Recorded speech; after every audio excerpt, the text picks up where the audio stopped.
মেঘা অস্ফুটে ডাকে, রৌদ্র। একবিংশীর মুখে নিজের নাম শুনে এলোমেলো হয়ে যায় রৌদ্রের অন্তঃস্থল। ধক করে চোখ মেলে। ইয়েস সানি, এদিকে আসুন। উঠে দাঁড়িয়ে এগোলো রৌদ্র। হোয়াট? মেঘা পিছু ফিরে ওষ্ঠ উল্টে যায়। ইশারা করে ডয়ারের ভেতরটা দেখায়। ওকে অনুসরণ করে নিজেও তাকায় রৌদ্র। ওর চোখ জোড়াও আটকায়। এসব কি? রৌদ্র ভ্রু জড়ো করে মৃদু হাসল। আতঙ্কিত ভঙ্গিমা পাল্টাল।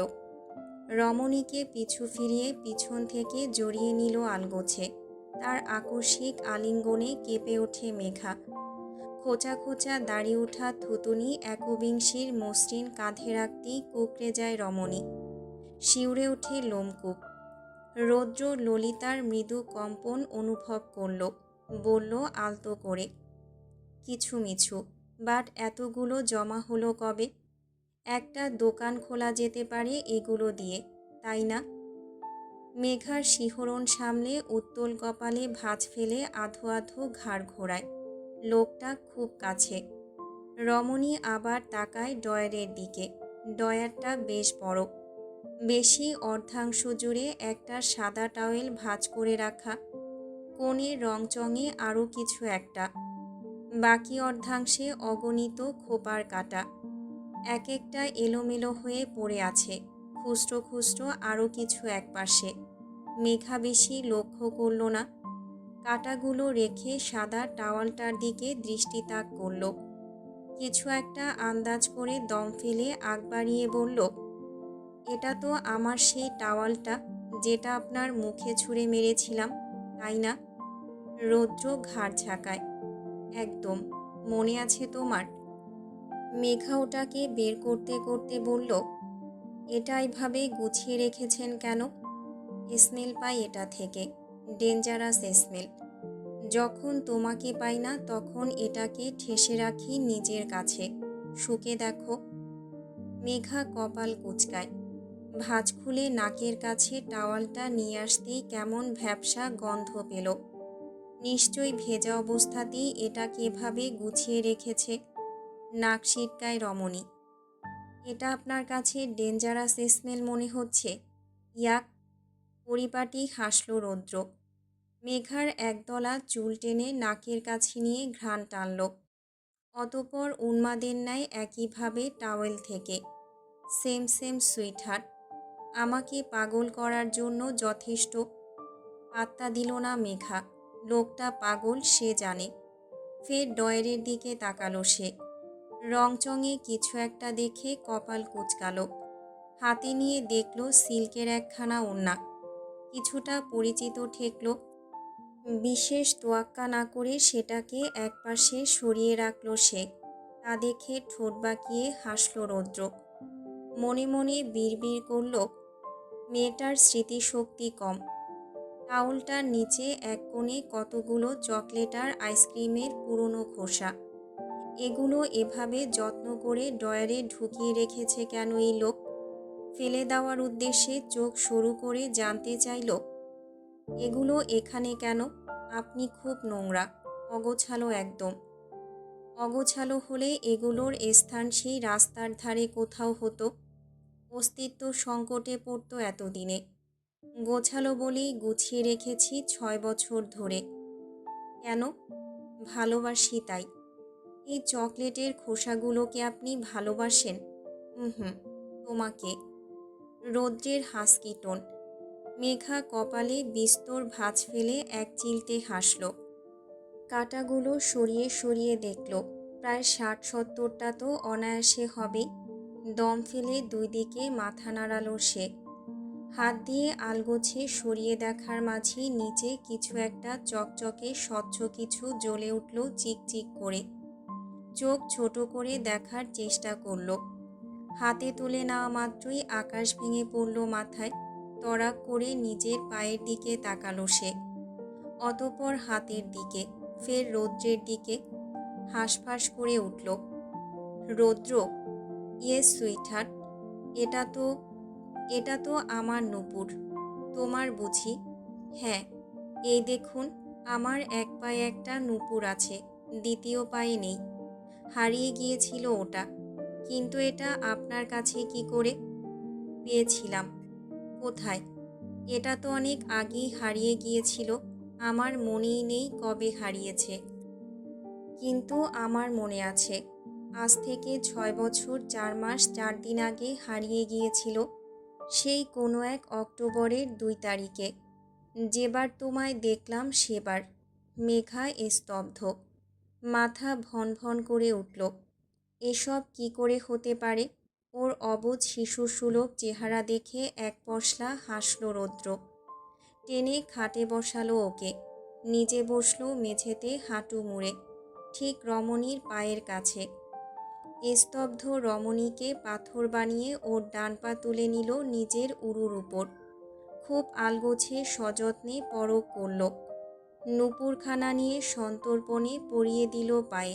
তর্জনী দিয়ে পায়ের উপরি পিঠে স্লাইড করতে গেলে শিরশিরে অনুভূতিতে কুঁকড়ে গেল মেঘা। রৌদ্র বলল আবেশিত কণ্ঠে, এতদিন গুছিয়ে রেখেছিলাম নিজের কাছে, এখন ফিরিয়ে দিলাম। গোটা তুমিটাই এখন আমার। আলগা জিনিস রেখে কি করব? যখন ছিলে না তখন অমূল্য ছিল। মেঘা হিসেব মেলাতে ব্যস্ত। রৌদ্রের কথাগুলো কানালো না, বলল চিন্তিত হয়ে, আপনি কি বলছেন বলুন তো? এটা কোথায় পেয়েছেন আপনি? অনেক আগে হারিয়ে গিয়েছিল এটা। আপনার সাথে তখন দেখাই হয়নি আমার। আমাদের প্রথম দেখা হয়েছে 9 সেপ্টেম্বর 2019। আর সেদিনই আপনি আমায় ফোর্স করে বিয়ে করেছিলেন। তারপর 5 বছর পর 2রা অক্টোবর 2024 ফেরত এসেছেন আপনি। তখন আমাদের দ্বিতীয় সাক্ষাৎ হয়। আর আপনি বলছেন এটা পেয়েছেন 6 বছর আগে। সেটাও 2রা অক্টোবর। কিসের এই 2রা অক্টোবর? এক হয় কিভাবে? আপনি এটা পেয়েছেনই বা কিভাবে? বলুন না রৌদ্র। তালগোল পাকিয়ে যাচ্ছে আমার সবটা। রৌদ্র ক্লান্ত হয়ে দম ফেলল। মেঘার উৎকণ্ঠা বুঝল সে। চাপল নিজের উচাটন। আলগোছে মাথা এলিয়ে একবিংশীর কোলে রাখল। চোখ বুজে আষ্টে পৃষ্ঠে কোল জড়িয়ে নেওয়ায় চেষ্টা করে বলল শান্ত কণ্ঠে, ভালোবাসি সুইটহার্ট, ভীষণ ভালোবাসি তোমায়। জোর করে বিয়ে করেছি এটা দেখেছ, অথচ ভালোবাসাটা দেখনি। এত বোকা কেন তুমি? চেনো আমায়? একটু মনে করে দেখো তো। আমি তোমার খুব পরিচিত। তবে সেই পরিচয় যে আমার চাই না, তাই তো লুকাই। ভয় হয় যদি ভুল বোঝো। প্লিজ জান পাখি, ভুল বুঝো না কখনো। আমি ভুল নই। ভালোবাসা তোমার। ভালোবাসি খুব। সকাল সকাল ভার্সিটিতে বেরোনোর সময় হয়ে গেছে। তৈরি শিশির। অনেক আগেই ঘুম থেকে উঠে তৈরি হয়ে নিয়েছে। নিচেও নেমেছিল। ব্রেকফাস্ট বানাতে টুকটাক সাহায্য করে আবার উপরে উঠেছে। আদ্রের ঘুম ছুটেছে একটু দেরিতে। শিশির রুমে গিয়ে দেখে লোকটা মিররের সামনে দাঁড়িয়ে হাসছে মিটিমিটি। পরনে টান টান সাদা শার্ট ইন করেছে ইতোমধ্যে। চুল সেট করে একদম পরিপাটি সে। নিশ্চুপ দাঁড়িয়ে থেকে বেশ কিছুক্ষণ লোকটাকে পরখ করল শিশির। লোকটা সুপুরুষ বটে। সৌন্দর্য চোখে লাগে ভীষণ, যে কারোর চোখকে আকৃষ্ট করার যোগ্যতা রাখে। অপরদিকে শিশির সাধারণ, বোধহয় তার যোগ্য নয়, এটাই ধারণা শ্যামালিনীর। চোখ নামিয়ে এগোলো সে। হিজাব পরা বাকি। ওর উপস্থিতির আভাস পেয়ে হাসি লুকায় আদ্র। নিজেকে গুরুভার করে ডাকে, শিশির একটু এসো তো। মেয়েটা যাচ্ছিলই। হিজাব নিয়ে আয়নার সামনে আদ্রের পাশাপাশি দাঁড়ালো। ডাকে তোয়াক্কা করল না। অবশ্য ঘরের 4 দেয়ালের মাঝে ওদের কথা হয় কম। আদ্র যবে আগ বাড়িয়ে কথা বলে তবে একটু জবান খুলে রমণী। তার সাড়া না পেয়ে আদ্র আবার বলল, এই বেয়াদব, ডাকছি তো। হিজাব পরে বাঁধো, আগে আমার কাজ করে দাও। কি? শার্টের বাটন খুলে গেছে, লাগিয়ে দাও। আবদারে ভ্রু কুঁচকে ফেলল শিশির। তাকালো লোকটার বুকের নিকট। উপর থেকে দ্বিতীয় বোতামটা নেই, খুলে এসেছে আদ্রের হাতে। দুটোই লক্ষ্য করল রমণী। মুখ ফিরিয়ে বলল, পারবো না, অন্য শার্ট পরে নিন। আমিও পারবো না, এটা আয়রন করেছি। একটা বোতাম খুলে গেছে কেবল, লাগিয়ে দাও। বললাম তো পারবো না, নিজের কাজ নিজে করে নিন। নিজের কাজ নিজে করতে পারলে তোমাকে এনেছি কেন বেয়াদব? আমি বলিনি আমাকে আনতে। মুখে মুখে তর্ক করবে না, যা বলছি করে দাও। সুচ আছে ওখানে, যাও নিয়ে এসো। শিশির বিব্রত হলেও প্রকাশ করল না, অবাধ্য হলো না আর। গটগট পায়ে নিশানা অনুযায়ী একটা সূচ নিয়ে আসলো। সুতো আটকে মুখোমুখি দাঁড়িয়ে বলল, এভাবে? কিভাবে? শার্ট খুলে দিন, লাগিয়ে দিচ্ছি। চোখ সরু করে আদ্র, ব্যঙ্গ করে বলে, তুমি তো ভারী আনরোমান্টিক। ও নাকি একটু বেশি রোমান্টিক? শার্টলেস দেখতে চাইছো আমায়? শিশির চোখ শুরু করল একইভাবে। ক্ষুব্ধ হয়ে দাঁত পিষে বলল, আপনি এত নির্লজ্জ আগে তো জানতাম না। জানবে কি করে? আগে তো তুমি আমার বউ ছিলে না। ভেংচি কাটল মনে মনে। লোকটা অনেকটা লম্বা। বৃদ্ধাঙ্গুলে ভর করে নিজের কাজে লেগে পড়ল সে। আদ্রের দৃষ্টি তীক্ষ্ণ, পলক পড়ছে না। চোখ নত করে চেয়ে আছে এক ঘোরে। কাজের ফাঁকে চোরা চোখে ওর এমন দৃষ্টি দেখে অপ্রস্তুত হয়ে পড়ল শিশির। ঘন পলক ফেলতে ফেলতে বলল, চোখ সরান। প্রশ্নই ওঠে না। অস্বস্তি হচ্ছে আমার। শুধু দৃষ্টিতেই অস্বস্তি। ছুঁয়ে দিলে কি হবে? খুঁজে পাওয়া যাবে তোমায়। লোকটার মুখে লাগাম নেই, বলে ফেলে সব। কিরমির করল শিশির। তড়িঘড়ি করে হাতের কাজ খতম করল। ভার্সিটি থেকে নিজের বাড়িতে গিয়েছিল শিশির। আদ্র নিয়ে এসেছে আবার। সারাটা দিন কেমন অস্বস্তিতে কেটেছে। ঘুমন্ত অবস্থায় গ্রীবার নিকট কারো উষ্ণশ্বাস অনুভব করল শিশির। বেজায় ঘুম পেয়েছিল তার। ডিনারের পরপরই রুমে এসে বিছানায় গা এলিয়ে দেওয়া মাত্রই তলিয়ে গেছে অঢেল নিদ্রায়। গভীর ঘুমে মগ্ন ছিল সে। ঘুমের মাঝে এখন হঠাৎ করেই গলার কাছটায় উষ্ণ গরম কিছু অনুভব করল। আরও অনুভব করল, নড়চড় করা মাত্রই খোঁচা খোঁচা কিছু খচখচ করে বিঁধল নরম ত্বকে। বিভ্রান্তি ঘটল গভীর ঘুমে। মস্তিষ্ক তখনও অচল। সচলতা ফেরে ধীরে ধীরে। একটু সজাগ হতেই নিজেকে কারোর বাহুডোরে বন্দিনী হিসেবে আবিষ্কার করল সে। তার উদর শক্ত করে পেঁচিয়ে নিয়েছে কেউ।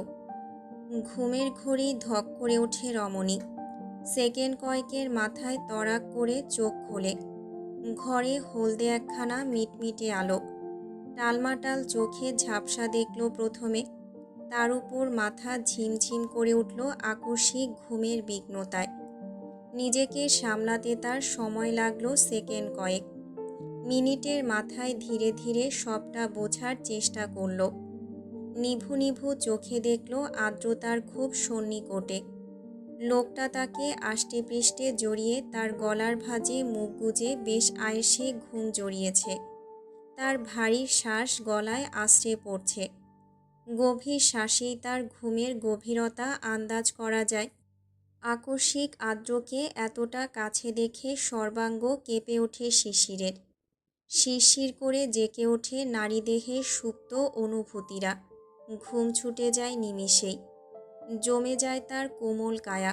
লোকটা এত কাছে এসেছে কেন? কখনই বা আসলো? ওদের মাঝে তো বালিশের প্রাচীর দেওয়া হয় রোজ রাতে। তাহলে ওর ঘুমের সুযোগ নিতে এসেছে লোকটা শুধু কি আজ, নাকি রোজ নেয়? শিশির কেমন কেঁপে ওঠে। মস্তিষ্ক এলোমেলো হয়ে যায়। আকস্মিক সে গলা চড়িয়ে বাজখাই গলায় ডেকে উঠল, স্যার। সাথে ঝাঁকালো একটু। আদ্রের নড়চড় নেই। শিশির আবার ডাকে। এবেলায় গলার স্বর আরও শক্ত। আদ্রের কানে ডাক পৌঁছেছে এবার।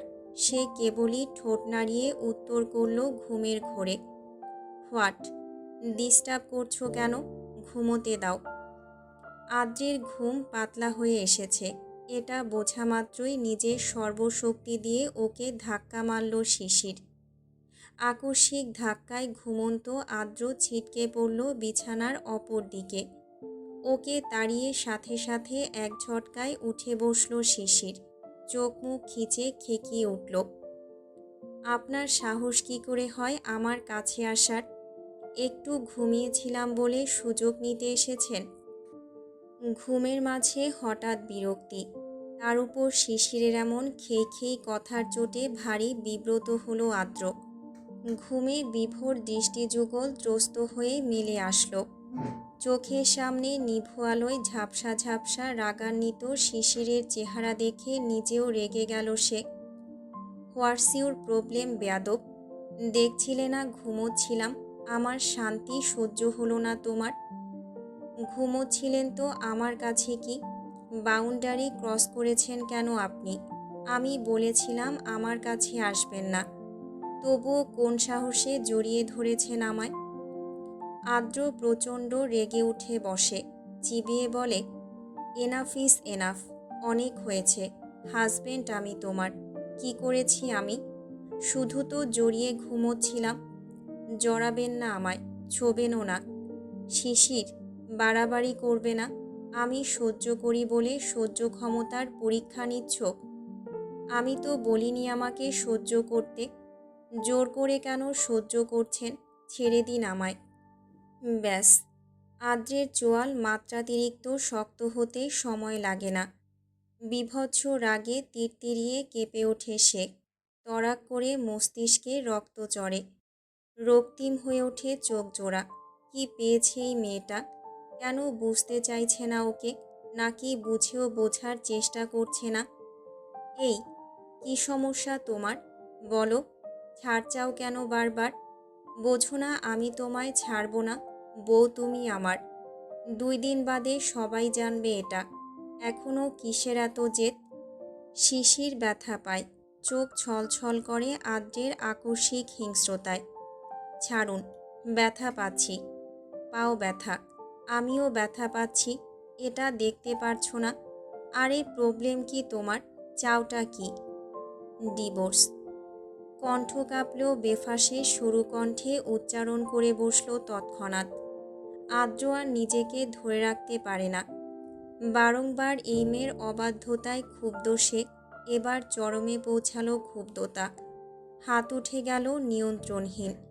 কথার শেষ হতে না হতেই ঠাস করে একটা দাপুটে থাপ্পড় আছড়ে পড়ল শ্যামালিনীর বাম গালে।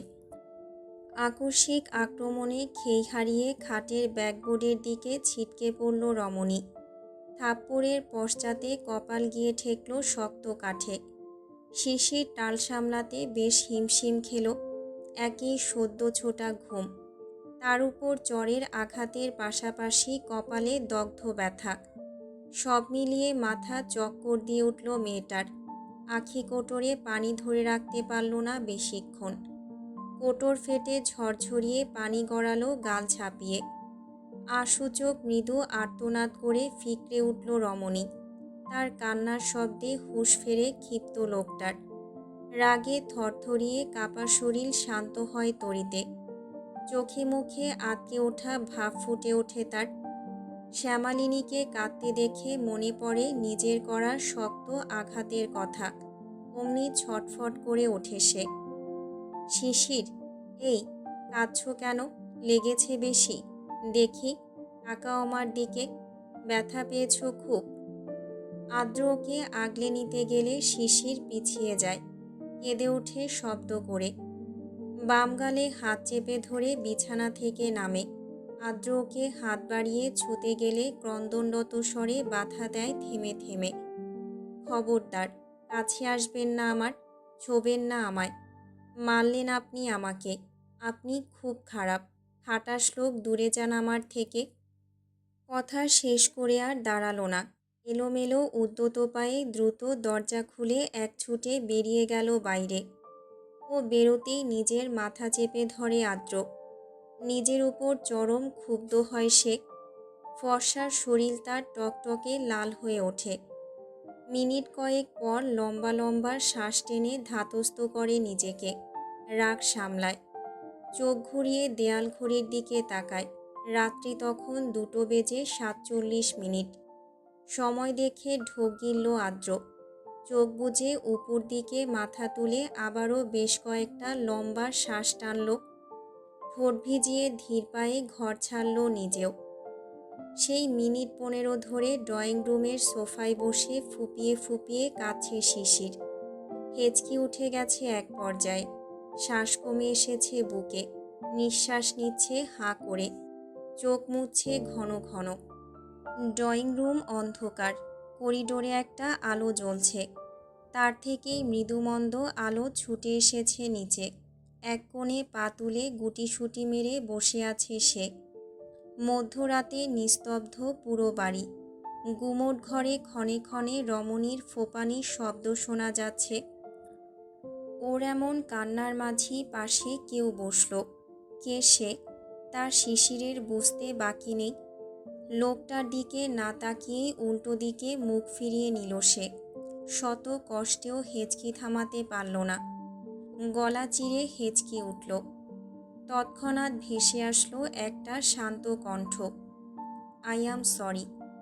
ভীষণ কাতর কণ্ঠ, যেন অপরাধবোধ উপচে পড়ছে। শুনছ? সরি। লেগেছে খুব। বেশি জোরে মেরেছি, তাই না? আর মারব না কখনো। এটাই প্রথম আর এটাই শেষ। ভুল করে হাত উঠে গেছে। ভুল করেও আর এই ভুল হবে না। সরি শিশির, আমি মারতে চাইনি তোমায়। শিশির লোকটার কথা শুনতে চাইছে না। ভেজা চোখ মুছে উঠে দাঁড়ালো সে। লোকটাকে উপেক্ষা করে ত্রস্ত পা বাড়ানো মাত্রই টান পড়ল হাতে। এতেই থেমে রইল না। লোকটা রমণীকে একটানে বসালো নিজের উরুর উপর। পেঁচিয়ে নিল লতানো কোমর, যাতে বাঁধন ছাড়াতে না পারে। আকস্মিক এমন করে জড়িয়ে নেওয়ায় ছটফট করল শিশির। মুখে টু শব্দ না করে হাত ছোড়াছুড়ি করল। এদিকে চোখ ফেটে ঝর্ণা নেমেছে। আদ্রর ছটফটানি রুখে আরও শক্ত করে কোমর জড়িয়ে নিল। অন্য হাতে রমণীর ঘাড় দাবিয়ে ধরল আলগোছে। দুর্বল হয়ে বলল সে, শোনো তো একটাবার, ভুল হয়ে গেছে, ক্ষমা করে দাও। আই প্রমিস, আর ভুল করব না। দেখি কোথায় লেগেছে। দেখতে হবে না, ছাড়ুন আমায়। ছাড়ার জন্য তো ধরিনি, সরি বলছি তো। আঘাত দিয়ে এখন সরি বলতে এসেছেন? চাই না আপনার সরি। আমি ক্ষমা করব না আপনাকে। ছাড়ুন বলছি। ছাড়ব না। আগে কান্না থামাও। ইউ নো, তোমার চোখের পানি সহ্য হয় না আমার। ভীষণ কষ্ট হয়। এই দেখো, হার্টবিট ফাস্ট হয়ে গেছে। কেঁদো না প্লিজ, মরে যাব নয়তো। শিশির কান্নার মাঝে হুট করে স্থির হয়ে গেল এহেন কথায়। আদ্রের চেহারা কেমন বিষণ্ণ, চোখে গ্লানি। আবছা আলোয় তার ভারাক্রান্ত মুখাবয় বেশ বুঝতে পারল শিশির। চোখ ঝাপসা তখনও, পানি কমছে না। টুপটাপ গড়াচ্ছে আপন ধারায়। আদ্র এবেলায় হাত উঁচিয়ে ওর ভেজা চোখ গাল মুছিয়ে দিল। জ্বলছে কপলখানা, লাল টকটকে হয়ে মারের দাগ ফুটে উঠেছে। কপালে ক্ষুদ্র কাটা ক্ষত। আদ্র ছোট চোখে নজর বুলিয়ে নিল আবছা আলোয়। অতপর হাত উঠিয়ে আলগোছে ছুঁয়ে দিল শ্যামালিনীর বাম কপলখানা। বলল করুণ স্বরে, ব্যথা পেয়েছ খুব? সরি। হ্যাঁ, এই দেখো, কানে ধরছি। আর কখনো এভাবে ব্যথা দেব না। রেগেছিলাম তখন, আর রাখব না। শিশির ফুপিয়ে উঠল। চোখ নামিয়ে বলল, আপনি মেরেছেন আমায়। আমি থাকতে চাই না এই সম্পর্কে। ছাড়ুন আমায়। এখনও ধরলাম না, ঠিকমতো আগলে রাখলাম না, ভালোবাসলাম না। এর আগেই ছাড়ব? তুমি বড্ড বেয়াদব বউ। বোঝো না আমায়। আমি থাকতে চাই তোমার সাথে, ছাড়তে চাই না তোমায়। পারবো না ছাড়তে। শিশির চিবুক নামিয়ে ফুপিয়েই যাচ্ছে। আদ্রর চিবুক উঁচিয়ে ধরল অন্ধকারে।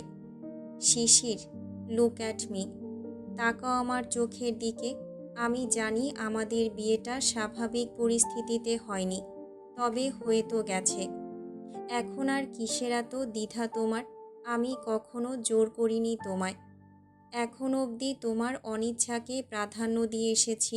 আমি জানি আমার সংস্পর্শে অকওয়ার্ড ফিল করো তুমি, কিন্তু এভাবে আর কতদিন? আমরা হাজবেন্ড ওয়াইফ, আমাদের সম্পর্কটা হালাল। বোঝো না তুমি? কেন এমন করো বলবে?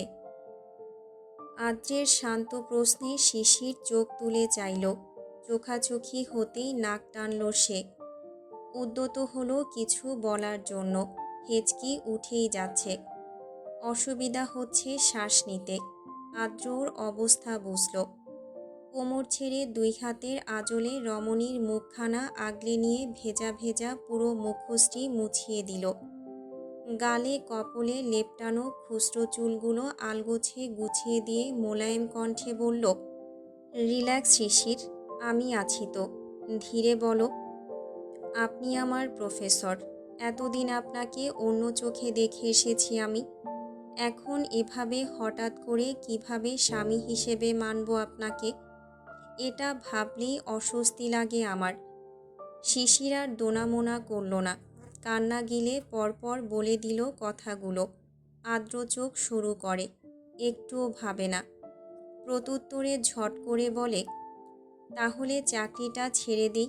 ছেড়ে দিলে আর টিচার থাকবো না আমি তোমার। তখন আমাকে মানতে অসুবিধা হবে না নিশ্চয়ই? ছেড়ে দেব চাকরি? শিশির তাজ্জব বনে তাকালো বড় বড় চোখে। এবেলায় চোখের পানি চোখেই আটকালো। হেঁচকি থামল তার। লোকটা কি বলছে?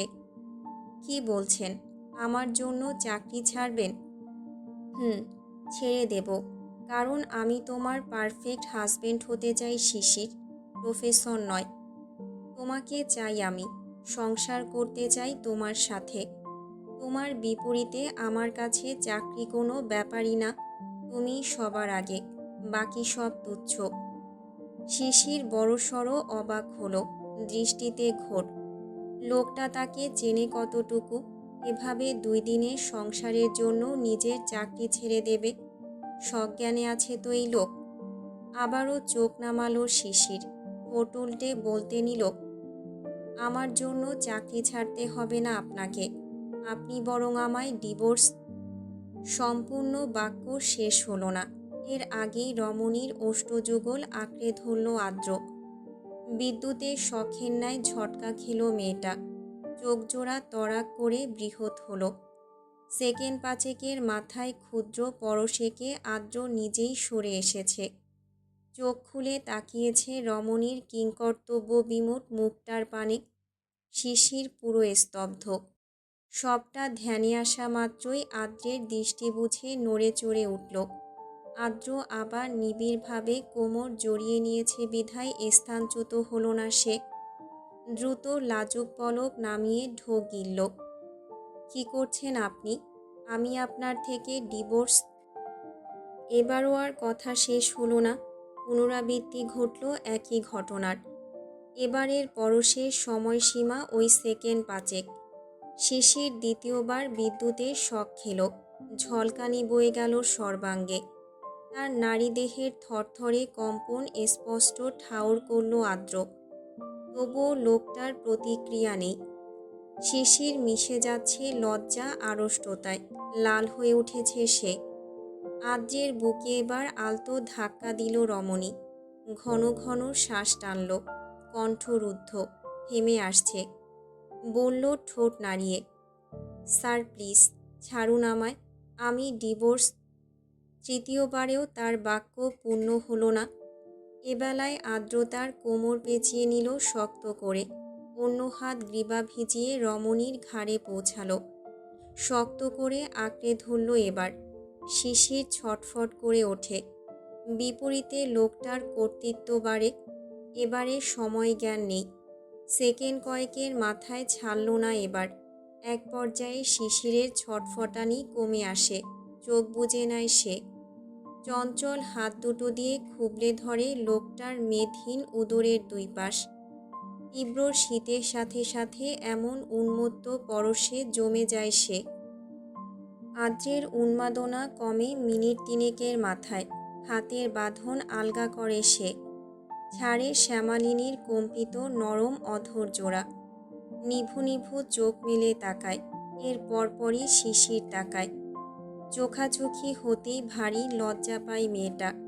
আদ্র তৎক্ষণাৎ বামভ্রু নাচিয়ে বলে ফিসফিসিয়ে, সরি বাট নট সরি। যতবার আমার থেকে আলাদা হতে চাইবে ততবার এভাবে জড়িয়ে নেব তোমায়, সুযোগ লুফে নেব। শুধু চেয়েই দেখো আরেকবার, ছাড় চাইতে পারো, তবে আমি ছাড়ব না। শিশির মিয়ে যায়। হাত চালিয়ে লোকটার বুকে মৃদু আঘাত করে। নাক ফুলিয়ে লজ্জা ঢাকতে লোকটার কাঁধের নিকট মুখ লুকিয়ে বলে, অসভ্য স্যার। হেসে ফেলে আদ্র। রমণীর তেজ নেই আর। সে বলে, বেয়াদব বউ। স্যারের সাথে বেয়াদবি করতে নেই। তোমাকে বিয়ে করার সিদ্ধান্ত নিয়েছিলাম জাস্ট 2 সেকেন্ডে, আর তুমি আমার থেকে বিচ্ছেদ চাও? ভেবেছ কি ছাড়বো তোমায়? ছাড়ার হলে জড়াতাম না। কেন বোঝো না? I love you. কবে কিভাবে জানি না, শুধু জানি ভালোবাসি আমি তোমায়। ভীষণভাবে ভালোবেসে ফেলেছি, ছাড়া সম্ভব নয়। শিশির আবার চোখ তুলে তাকালো। চোখাচোখি হতেই উপর নিচ মাথা নাড়ালো আদ্র। আকাঙ্ক্ষিত দৃষ্টি বিনিময় হলো। হাত আলগা হয়েছে তার। এই সুযোগ ছাড়ল না শিশির। আর কথায় কান্না দিয়ে এক ঝটকায় উঠে দাঁড়ালো।